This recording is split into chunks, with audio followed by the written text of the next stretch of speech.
Bismillahirrohmanirrohim. Assalamualaikum warahmatullahi wabarakatuh.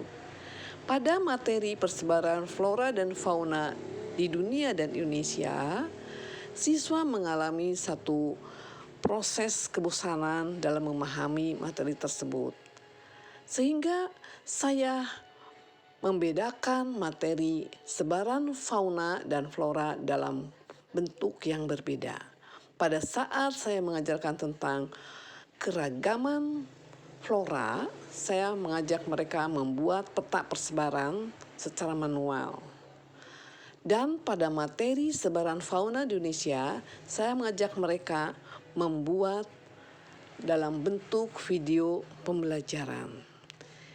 Tetapi pada beberapa kelas saya juga menerapkan materi flora dan fauna dalam bentuk video pembelajaran. Sesuai dengan apa yang diharapkan dalam pengguliran kurikulum 2013, bahwa Kementerian Pendidikan dan Kebudayaan menyebutkan harus adanya penguatan pola pembelajaran, yaitu mengenai networking atau jaringan informasi dan komunikasi melalui internet yang dapat diperoleh dan digunakan oleh siswa sebagai sumber pengetahuan mereka. Juga adanya penggunaan multimedia atau variasi penggunaan berbagai media. Maka saya mengajak siswa dalam pemahaman persebaran flora dan fauna di dunia dan Indonesia dengan menggunakan pembuatan video pembelajaran dengan harapan prestasi siswa dapat meningkat. Langkah-langkah yang saya lakukan tentu adalah pengubahan dalam rencana pelaksanaan pembelajaran. Maka sesuai dengan tujuan pembelajaran, yaitu menunjukkan sebaran fauna di Indonesia dan mengidentifikasi. Assalamualaikum warahmatullahi wabarakatuh. Kami dari kelompok 2 akan mempresentasikan materi keragaman hayati di Indonesia. Disusun oleh Ineta Yohanisa Putri, Nurul Fadila, Nanda Aprilia, Ida Rusmaida, Rahma Ajeng Kartika, Desi Yuliana Pratiwi, Albian Nagata Putra Daviro, Tegar Kusuma Haidar, dan Nijar Bintang Pangestu. Pengertian keragaman hayati. Keanekaragaman hayati adalah jenis variasi makhluk hidup atau antar spesies dari satu famili. Di lingkungan sekitar banyak didapati berbagai jenis hewan dan tumbuhan dengan beragam ciri fisiknya seperti bentuk, ukuran, warna, kebiasaan, dan lain-lain. Keanekaragaman hayati dibagi menjadi 3. Tingkat genetik, tingkat individu atau spesies, tingkat ekosistem. Pemanfaatan flora dan fauna. Upaya pemanfaatan sumber daya alam tercantum dalam Undang-Undang Dasar 1945, khususnya Pasal 33 Ayat 3 yang berbunyi, bumi dan air dan kekayaan yang terkandung di dalamnya dikuasai oleh negara dan digunakan untuk sebesar-besarnya kemakmuran rakyat. Keberadaan flora dan fauna tak dapat dipisahkan dalam kehidupan manusia. Tumbuhan dan hewan mempunyai manfaatnya yang besar bagi kehidupan manusia. Ada saling ketergantungan antara tumbuhan, hewan, dan manusia untuk kelangsungan hidup mereka masing-masing. Bahkan, binatang karnivora seperti harimau misalnya, sesungguhnya bergantung pada tumbuhan karena makanannya terdiri dari binatang herbivora yang hidup dari tumbuhan. Ketergantungan flora dan fauna pada manusia adalah dalam upaya perkembangbiakan, persebaran, dan pelestariannya. Dengan kemajuan ilmu pengetahuan dan teknologi, manusia memanfaatkan flora dan fauna untuk berbagai tujuan. Manfaat flora bagi manusia. Yang pertama, bahan pangan. Contohnya itu padi. Padi sebagai sumber pangan kita, di dalamnya ada karbohidrat dan protein sebagai sumber daya manusia, dan juga untuk energi bagi tubuh kita. Fungsinya untuk menjaga kesehatan jantung, penguat tulang, dan gigi obat, serta bahan kosmetik. Jagung. Jagung merupakan bahan pangan kedua setelah padi dan makanan pokok utama pengganti beras atau sebagai campuran beras. Fungsi buah jagung muda untuk sayuran, perkedel, dan bakwan. Di sebagian wilayah, jagung digunakan sebagai bahan pakan dan diberikan pada ternak ayam. Kentang. Bahan pangan ketiga setelah padi, jagung. Fungsinya sebagai pencernaan kesehatan dan mengontrol tekanan darah. Yang kedua, untuk bahan papan. Contohnya kayu jati. Kayu jati dimanfaatkan sebagai furnitur atau mebel. Yang kedua ada rotan. Rotan dimanfaatkan oleh masyarakat sebagai bahan anyaman, keperluan tali temali tongkat untuk pendaki. Yang ketiga ada bahan sandang, yang contohnya kapas. Kapas berfungsi sebagai bahan baku utama industri tekstil dan untuk membuat benang. Yang keempat, bahan obat-obatan. Contohnya, 1. Ada kunyit, yang berfungsi meredakan peradangan, mencegah risiko kanker, dan mengurangi rasa mual. Yang kedua, ada serai, berfungsi meningkatkan sel darah merah dan meningkatkan kesehatan mulut.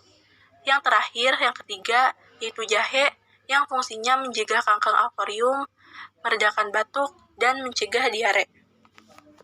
Manfaat fauna bagi manusia. 1. Manfaat dari segi ekonomis. Ada yang dimanfaatkan sebagai asupan nutrisi, seperti ikan, daging, susu. Ikat pinggang yang berasal dari kulit-kulit buaya, maupun kulit ular juga dimanfaatkan dari segi ekonomis. 2. Manfaat dari segi wisata.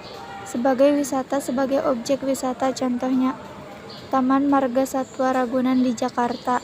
Manfaatnya sebagai reservoir satwa yang langka dan dapat dikembangbiakan dalam penangkaran. Taman Nasional Komodo di Nusa Tenggara Timur.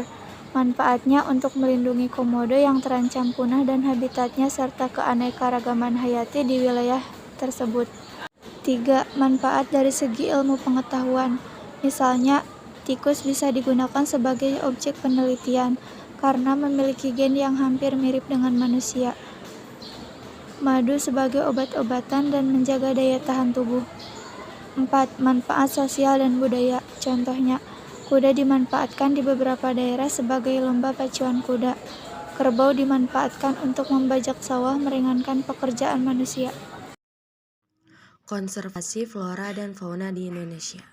Konservasi alam adalah filsafat moral dan gerakan konservasi yang berfokus pada perlindungan spesies dari kepunahan, pemeliharaan dan pemulihan habitat, peningkatan jasa ekosistem, dan perlindungan keanekaragaman. Konservasi dibagi menjadi 2, yaitu konservasi in situ dan konservasi ex situ. Konservasi in situ ialah pelestarian di habitat aslinya melalui konservasi cagar alam, cagar biosfer, dan suaka marga satwa.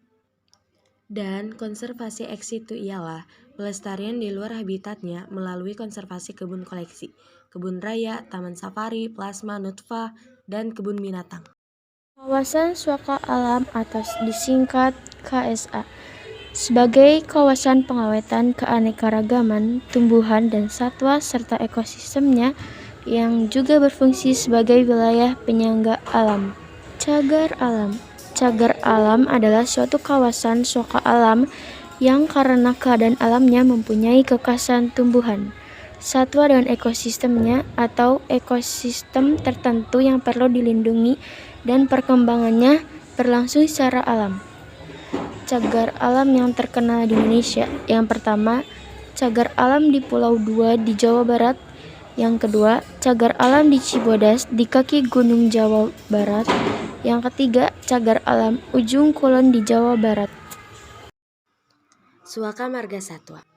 Suaka marga satwa adalah kawasan suaka alam yang karena keadaan alamnya mempunyai kekhasan atau keunikan jenis satwa liar dan keanekaragaman satwa liar yang untuk kelangsungan hidupnya memerlukan upaya perlindungan dan pembinaan terhadap populasi dan habitatnya. Suaka marga satwa yang terkenal di Indonesia. Pertama, Suaka marga satwa Gunung Leser di Aceh. Yang kedua, Suaka marga satwa di Pulau Komodo di Nusa Tenggara Timur. Dan yang ketiga, Suaka marga satwa Baluran di Jawa Timur.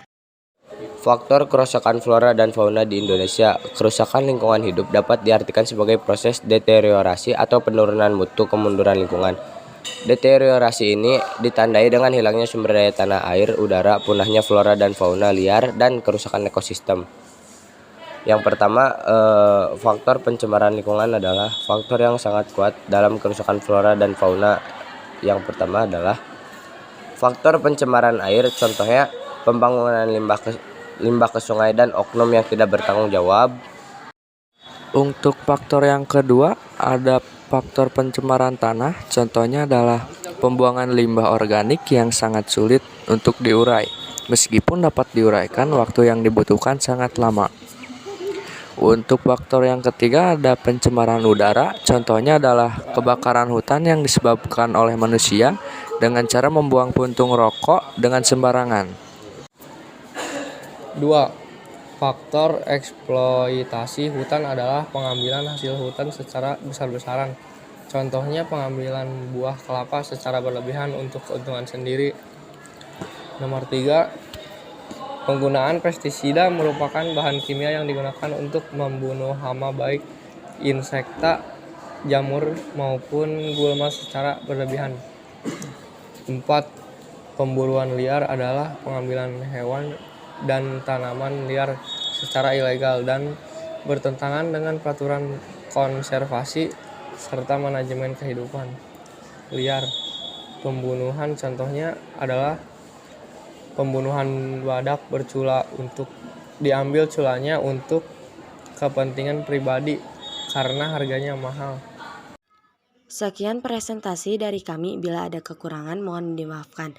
Wabillahi taufiq wal hidayah. Wassalamualaikum warahmatullahi wabarakatuh.